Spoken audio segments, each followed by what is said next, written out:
Greetings, welcome to day 30 of the 30 days of Halloween. You know what they say about the best laid plans. This is not the video I had planned for today. We've had a little bit of a chaotic week, a little chaos just this week. I had been a little bit ahead of shooting, which just was my intent, so I could spend the weekend and things having our own celebration, etc. We've had, I mentioned before, I believe, we've had really high winds. We had high winds, and then we have had wildfires everywhere. We have been fine. We've remained fine. It was just a few miles from us. It only came within a few miles, but north and, all kind of around us. But my daughter and her family were under mandatory evacuation, and they have been here all week. They're still here, staying with us. And as a matter of fact, you wonder where I am sitting now. There is an actual kindergarten class taking place in my witch's parlor as we speak, which gives me a big laugh. And my husband, big laugh. I don't know what a big laugh Heather thinks of it, but she says, "It's okay, Mom, I can do a virtual background." So they're in my parlor. She's at my table, at my reading table, where I usually, I've taped from a lot of times. I film from a lot of times. And it's my reading table. She's on my reading table with her computer set up in there. So she's been taking over that room all week, doing kindergarten. All kinds of cute little sounds coming from that room behind the door. And then our kitchen table, where I also film from, right now is home to 4 computers. So my son-in-law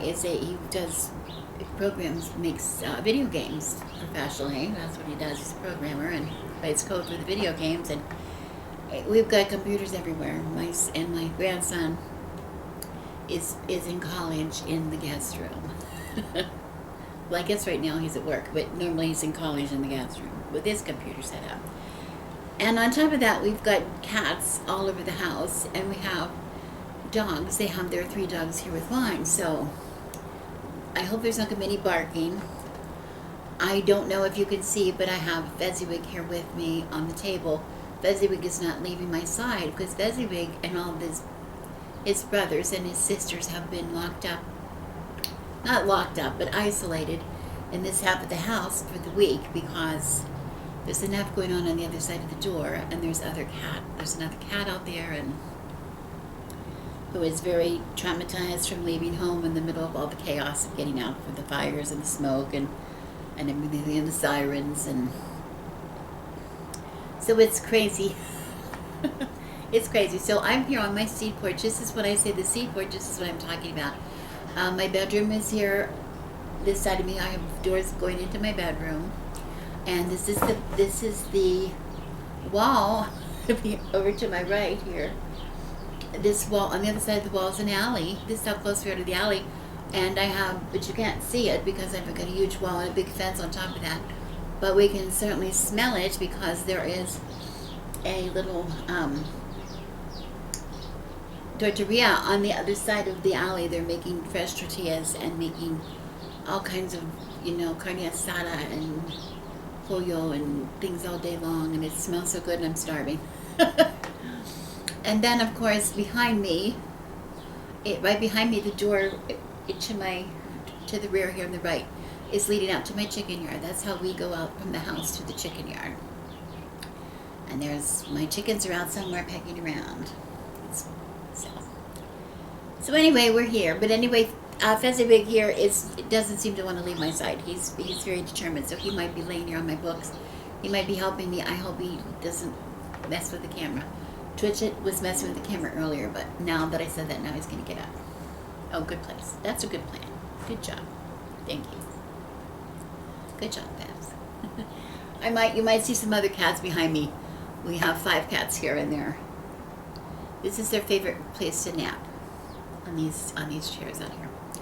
Okay, anyway, what I was saying was today, I intended for today to be something a little different, and the subject of the reading was going to be An Evening by Lamplight.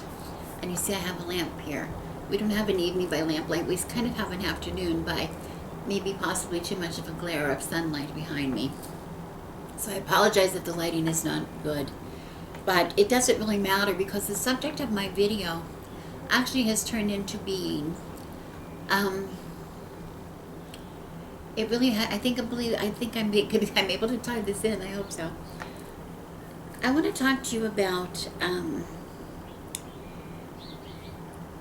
something that we have done all our lives. I want you to consider with this time of the year. We used to, I grew up sitting around campfires and in the evenings and watching the flames and telling stories and singing songs perhaps, but listening, in the dark when you just have the flames flickering in front of you and you have the night air around you and you're sitting relaxing in front of a fire.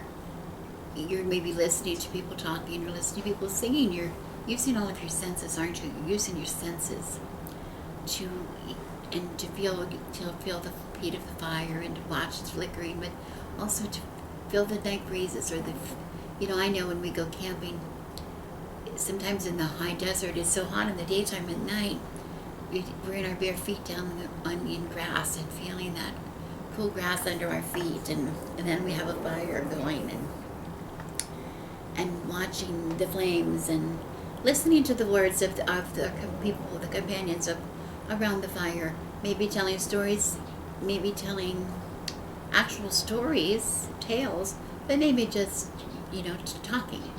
And it's a whole different way to visit with people than you do normally. We normally text, or we normally email, or we normally speak on a phone, or just in person across the table with somebody. But listening in the quiet, that experience of being in the night, in the quiet, in the dark, and not maybe really seeing their face, but listening to their voice and actually hearing what they're saying. That is the kind of thing we talk about when we talk about the thinning of the veil and the welcoming of the ancestors and the sensing their presence with us. It's not something we're going to see with our eyes, that we see like I would see you sitting across the table, or like you would see me or not in this video. But it's a different kind of seeing because you're using all of your senses to see or to feel the presence. That is an experience that I wish for all of you to try to make a part of your lives, not just at Samhain, but all the time. Because you will find that the more that you experience the world through all of your senses, the more you will experience magic. Okay? Now, this is not about a lecture on magic. This is a video. We're talking about a holiday. We're talking about having fun. So I thought one of the greatest ways to have fun, since we can't have a story around campfire, and I think I mentioned before that even in the SCA we have what we call a bardic circle where we get around the campfire and tell stories. But we've had them here, and actually we had them in this very area before we had the permanent roof on. We just had an open air roof here, but now it's closed. But we used to set up a fire pit in here, and everybody would be around with candles and with the light of the fire at night and just tell scary. We did a lot of period tales and scary things and songs about death and from the Middle Ages. That's what we did from what period we would do. And at our October War, we would hold scary bardics. It just came to us when we were talking about what we were wanting to do for our own celebration here this year, because since we can't go to our weekend, of ritual and feast and partying, which we usually do at this time of the year, we thought, it's just going to be the two of us, and I believe it really will be the two of us, and I think my daughter and her family will be able to return to their homes, and I think they're starting to open up all those areas now. Theirs was one of the last to open, but they're going to be able to go home now. So it's going to, yes, once again, be my husband and me through the weekend when we get into our Samhain ritual or Halloween ritual. And we thought about our ancestors and how we might visit with the ancestors, and it came to me really quickly. May I have this, please, Twitch it? Fuzzy Wig. came across the book. We have this book. We have a lot of books on our shelves that have been given to us that we've inherited from parents. We of course read a lot of books too, but this particular book is a book that my mother-in-law, my husband's mother, received on her 19th birthday from her cousin, to my cousin Margaret from Peter, and it was the year was 1927. It was the occasion of her 19th birthday, her being born in 1908. 1908, the beginning of the 20th century. And it is the complete works of Edgar Allan Poe. It is Poe Complete Works, published in 1927. And I love Edgar Allan Poe. And I love the book because it's in beautiful condition, but the pages are so thin and in perfect condition. And we find all of their books that way, and they read, and his mother just read constantly. But every page, she has touched and read, and I'm just so fascinated. I remember reading Edgar Allan Poe for the first time when I was in high school, and I was so fascinated, but I didn't really realize at the time, of course, when we think of Edgar Allan Poe, we think of things like The Raven, right? We think of The Raven. But the interesting thing about Edgar Allan Poe, I'm finding out, as the older I get, the more I learn about him, of course. And I find that first of all, he died in 1849, at the age of 40. He was a very young man when he died. And he was the first American writer, to live on what he earned as a writer and a poet. He didn't have to have a day job. He was able to live on his writing, but he lived as a pauper. He lived very, for most of his life, he was very poor. And he was quite self-conscious about his being poor. But he was the person they credit with creating what we call the detective mystery, with his writings of The Murders of the Rue Morgue and a couple other short stories. He was the first person, what I mean by that, to introduce a main character in his stories who would, analyze clues that he found around a crime, and solve the crime. Now, of course, he had a very big influence on people that came after him, like Sir Conan Doyle, who wrote the Sherlock Holmes books, or Alfred Hitchcock, H.P. Lovecraft with the Cthulhu mythos, H.G. Wells, Jules Verne. All these people were influenced greatly by Edgar Allan Poe. The funny thing is, his death at age 40, which happened in 1849, the cause of his death still remains a mystery. There have been so many theories about what maybe caused his death. Even up into the 90s, I was reading about more theories about his death, what caused it. All kinds of things, from maybe being mugged or murdered, to having things like, poison, being suffering from carbon monoxide poisoning, suffered from, of course, drug addiction or alcoholism, or some people even said he was maybe maybe curses have struck him down, or rabies. People even said rabies. Maybe it was rabies. It's crazy. It's crazy that nobody knew what happened to him. But the thing is that I love about him, to talk about him this time of the year, is he was known, of course, for his gothic horror, but he was deeply, deeply romantic. And he has especially things that we credit him, that we're familiar with. A lot of his most familiar works are things where he is talking about a lover lamenting his dead lover.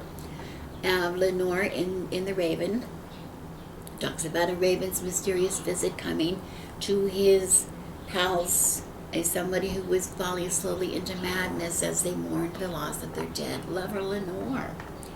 And it's so funny, in the stories of his life, he talks about, he wasn't even, you expect him to be like a Vincent Price kind of a guy, next door, like a really creepy guy, or Bela Lugosi, next door.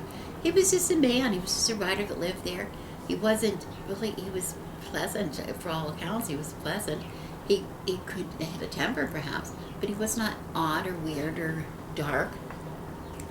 And he had a great sense of humor about it. Apparently, he even at one point joked to somebody after the success of after The Raven was published. He had a lot of people, I guess, inquiring, and he even joked with some visitor who came to his house and said, "No, I don't have a pet raven." If you're looking for a pet raven, he didn't have one. As a matter of fact, the raven just came about. He was looking for somebody, some kind of a creature, I guess, to use in his story of the raven, about Lenore, the lost Lenore. And the raven came to him because he thought it was kind of, the omen of the raven was pretty well known. But also, I think he first was going to use a parrot, but then he thought, no, maybe he'd use a raven. And it's so funny that people would assume, that if you know, especially you witches out there who have a knowledge of crows and ravens, you can't make a raven stay at your house or a crow stay at your house. If they want, the only reason a crow or raven would be at your house is if it chose to be there. They're very intelligent and very inventive, and there's no way you can trick her or capture them or keep them there unless they want to be there. He had this great gift he had of combining horror and romance. He was very well known for that. I mean,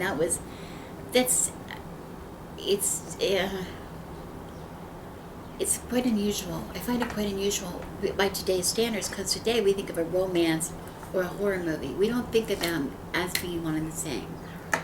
And for Edgar Allan Poe, for most of his stories, even the stories where they were gruesome horror tales, horrific tales, there was this element of this, he seemed to dance around the subject of death, almost celebrate the beauty of it as being a part of life.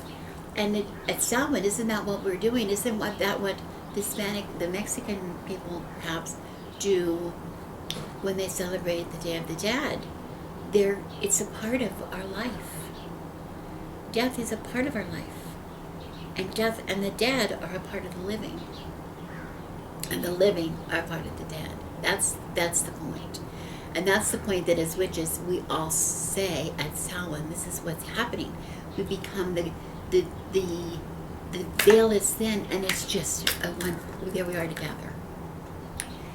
When he was 18 years old, he wrote a poem entitled Spirits of the Dead. I think it was originally written as Visit of the Dead or something like that. But it's published even in this book as Spirits of the Dead. And it takes place in a cemetery. And the description I read of this poem says that readers find themselves at the intersection of this gothic horror and romance as he depicts the beauty in both life and death. He talks about, it's a very short poem, and I think I'd like to read that if I can to you, because it is the romance of the words. It is the magic of the words.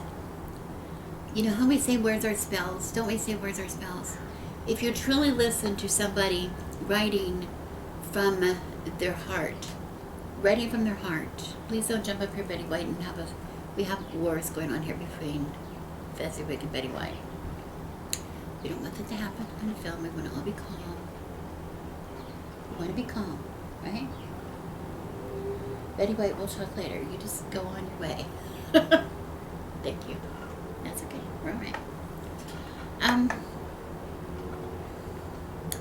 It is the spell Edgar Allan Poe can put on us that we can actually feel what the narrator in his poems and his stories are feeling. This is a poem I want to remind you again. He wrote when he was 18 years old. Spirits of the Dead. And I hope I can read it. I'm not that good at reading. I write poetry, but I'm not that good at reading it out loud. Thy soul shall find itself alone mid dark thoughts of the gray tombstone. Not one of all the crowd to pry into thine hour of secrecy. Be silent in that solitude, which is not loneliness. For then the spirits of the dead who stood in life before thee are again in death around thee, and their will shall overshadow thee. Be still. The night, though clear, shall frown, and the stars shall not look down from their high thrones in the heaven, with light like hope to mortals given. But their red orbs without beam to thy weariness shall seem as a burning and a fever, which could cling to thee forever. Now our thoughts thou shalt not banish, now our visions ne'er to vanish. From thy spirit shall they pass no more, like dewdrops from the grass. The breeze, the breath of God, is still, and the mist upon the hill, shadowy, shadowy, yet unbroken, is a symbol and a token how it hangs upon the trees. A mystery of mysteries. I thought that was remarkable insight for a young man of 18. But Edgar Allan Poe lost his family very young. He lost his parents. I think both parents by the time he was maybe 3 or 4 years old. He had lost both parents. He lived with foster family, and he ended up losing them. And most tragic of all, he married when he was in his 20s, I believe, to a cousin. He married a cousin who was 13 years old, which is kind of creepy, but true of the times, who died tragically of tuberculosis. And as a matter of fact,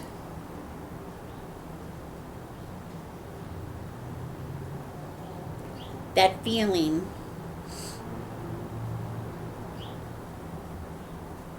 of, which was it? Of mourning death that he put in his writing. And several times before the death had even occurred.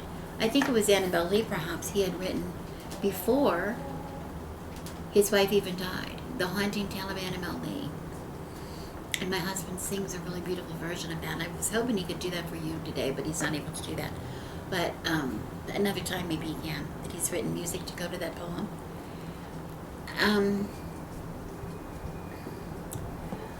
He was mourning his wife's death of tuberculosis for a couple years before she even died, because he had been around death so much as a young person. He knew how the horrors of it, and he was desperately trying to cling to every moment of the life he could with her, and he clung to that long after her death. I think the success of Edgar Allan Poe's writing stemmed from the fact that he wrote very often first-person narrative, using the senses, like experiencing all the horrors that was happening to the person, the narrator of the story or the poem. The sights, the smells, the sounds, all the heart racing. Those experiences are given to the reader. Through the magic of Edgar Allan Poe's words. And sorry, something on you.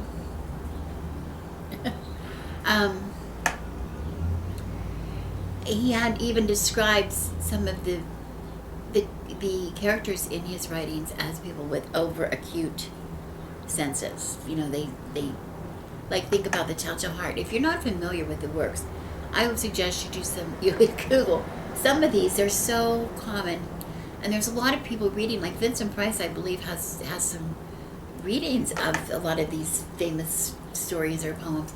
I think on YouTube here you could even find them if you Google them on YouTube. Now I know a lot of things have been made into movies, but that's not the same thing they ruin it. Really, it's the words, the original words you want to hear. Like, for instance, one thing that has horrified me in my life was Premature Burial. The movie. But he actually wrote poem, the poem of premature burial, where he talks about somebody, there used to be a time, and especially when he was alive in the beginning of the 19th century, they didn't understand certain things, and there were people that suffered catatonic illness where they would go into catatonic states, and they would appear dead by all reason, and they would bury them, and then something would give a clue later that that person was not dead, had not been dead when they buried them, like perhaps in tombs and things, they saw evidence that they had tried to escape. That's just horrific. That's horrific. So they devised some things trying to, at the time, to try to save people from being buried alive. He wrote of that in the premature burial. He wrote of that first person narrative, I think. The Telltale Heart, he tells, that's another one. Now, the Telltale, I think the Fall of the House of Usher also talks about someone being buried. I think this, spoiler alert, I think it's about a woman who was buried and not dead when she was buried. Then he also talks about, some of the ones that stick in my mind the most in my youth also were, I think the two of my favorites were, number one, The Telltale Heart, which it's a masterful creation.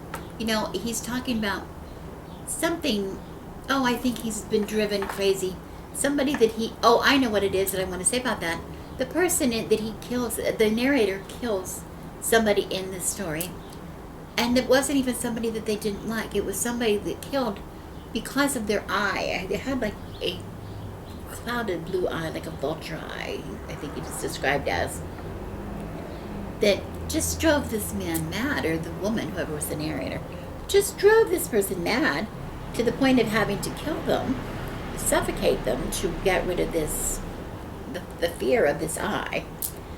And it's probably a blind, put something blind, or have a cataract or something. And he disposed of the body, he dismembered it and disposed, and I guess he buried the heart in the floorboards of his house. And when the police came looking, trying, because I guess there had been noise, I guess it was a noisy affair, murdering somebody and dismembering them. Where is this person? And he was so cocky that he had hired the narrator, that he had hid the murder well, that he invited the police to sit and chat. And they sat and chat, and they were sitting and chatting in the very room with the floorboards, with the heart buried under the floorboards. And of course, this person suffering, being mad, number one, going into madness and suffering from acute sense of this, over-acuteness of the senses, was able to hear the beating of the heart.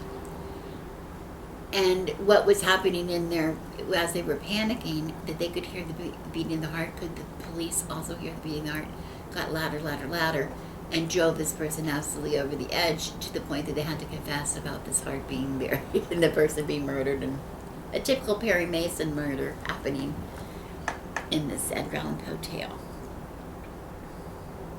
My last one I want to mention, one of my favorites, The Pin and the Pendulum, was a story written again in the first person narrative, which is horrific. It tells of a prisoner in during the Spanish Inquisition, awakening in a dark room and not knowing where they are, and keep falling in and out of consciousness. And every time they came back into consciousness, they would notice something new about the room, like, there was food there to keep them alive. That's good. Maybe some water. I don't know. But then they would fall into unconsciousness again, and of course there were rats there, and they wake up, and finally they woke up and there was a dim light, and and then they went back, and then they came to, the light was a little brighter, they could see a little better, and they realized they were strapped to a board, they couldn't really move.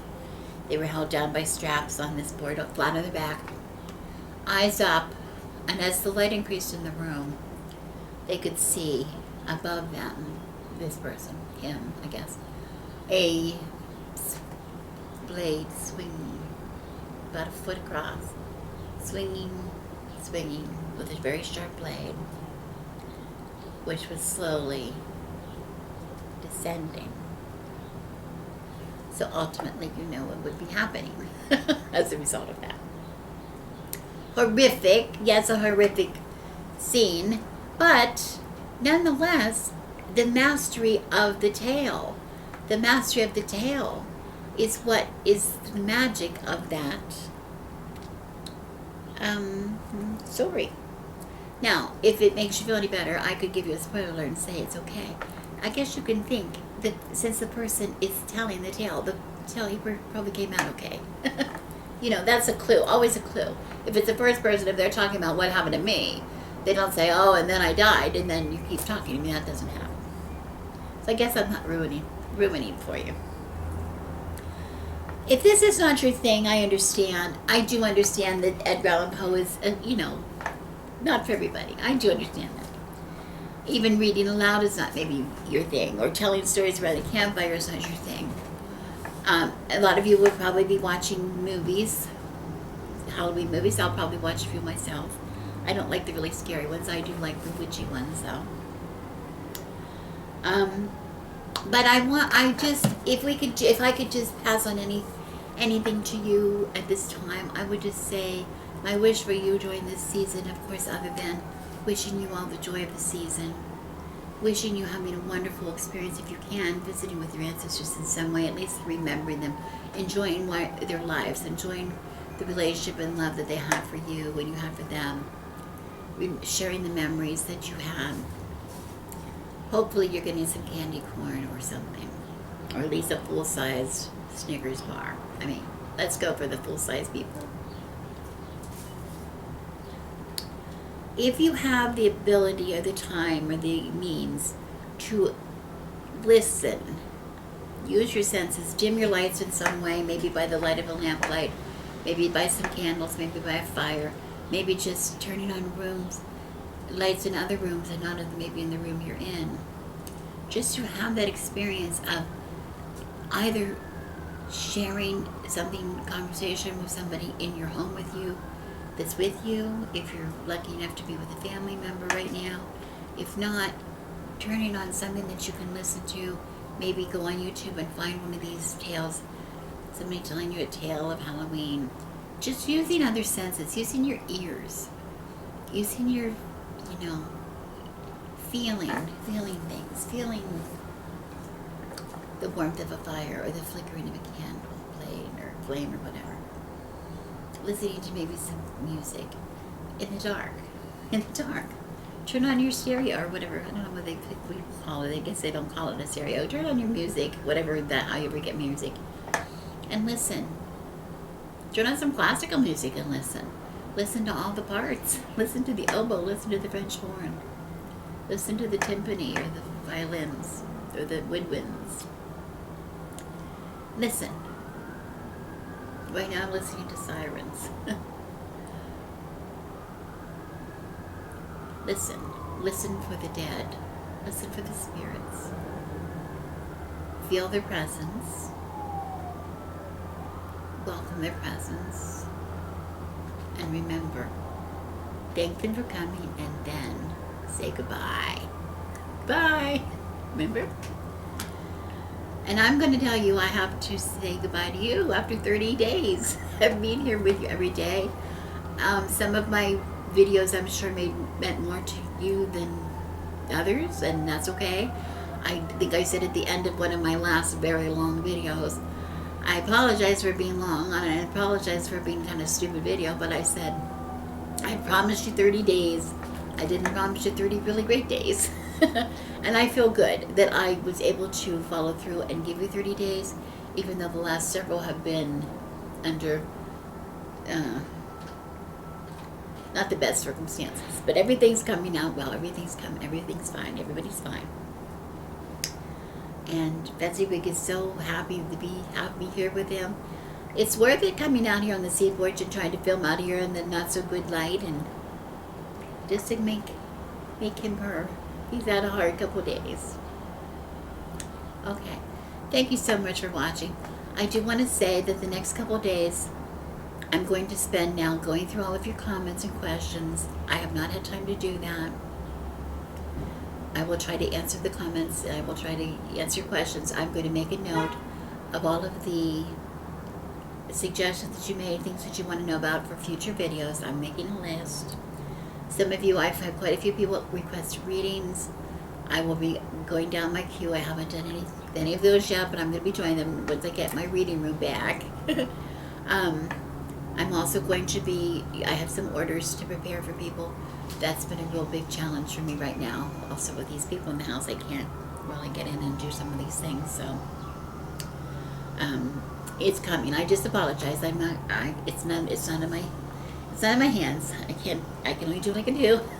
But I'm going to see to all of that, and I hope to be with you on a somewhat regular basis from now on. It's not going to be every day. I'm not going to have a video tomorrow, so don't look. Don't look. It's not going to be there. Okay. Thank you so much, Amir, for your support and your kind words. And I wish you the happiest, most joyous Samhain and all the blessings. I'm Rebecca, and I'll see you the next time. I wish you blessings.